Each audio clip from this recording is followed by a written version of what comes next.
Whether the danger is evil or deranged, only you can protect yourself in the moment. Hi everyone, this is John with today's active self-protection lesson out of Las Vegas, Nevada. This one in a gas station is going to show us once again about the dangers of transitional spaces, about the importance of situational awareness, and how important your empty-handed skills are, whether you carry a firearm or not. As we see this guy without the shirt on here, you can tell he's out of place. And you know, if you're aware and see what's going on around you, you can get some pre-attack cues here. And we see this guy kind of just wandering around. And there's people getting gas. And, you know, it's just a regular convenience store gas station here. And this guy's just kind of wandering around and seeing what's going on. And we're going to see him here just off camera. We're not going to be able to see all of it. Grab a hold of this guy walking back to his car. He's got a hold of him pretty good. And he's going to pick him up here and slam him to the ground. And the guy is just completely bamboozled by that, completely out of the fight. And we see our guy here grabbing his jewelry off around his neck is what it looks like to me, grabbing his watch or his chain, whatever, off of his hand while everybody else looks on, and then running off. And this one's over that fast.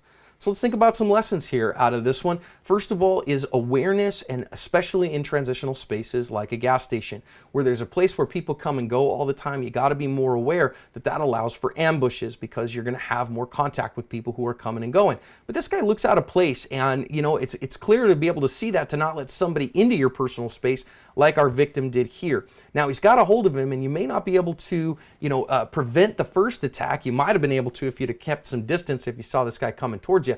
But if you can't, now you got to know how to fight from a clinch. You got to know how to fight from that manipulation stage. And now he's got his arms, you know, underneath the guy. He's got double unders from behind.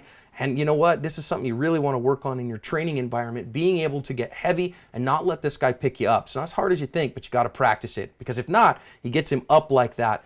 And this is a bad spot you got to be in. So the next thing you got to work on in your training is how to fall, and how to fall effectively so you don't crack your head on the concrete like this guy did. Now let's think about how to live as a bystander here. This guy's out of the fight, but other people are around. If you got a CCW on you, or if you got, you know, especially if you got something like a pepper spray, would be very, very useful here to hose this guy down. But if you're a bystander here, do you step in? Well, if that's your loved one, you have to. If not, man, you know, you got to decide, is this worth the threat that it is to me and to my loved ones to do so? All in all, let's learn some lessons here about situational awareness, about transitional spaces, about being able to fight in a clinch so that we can cover our ASP.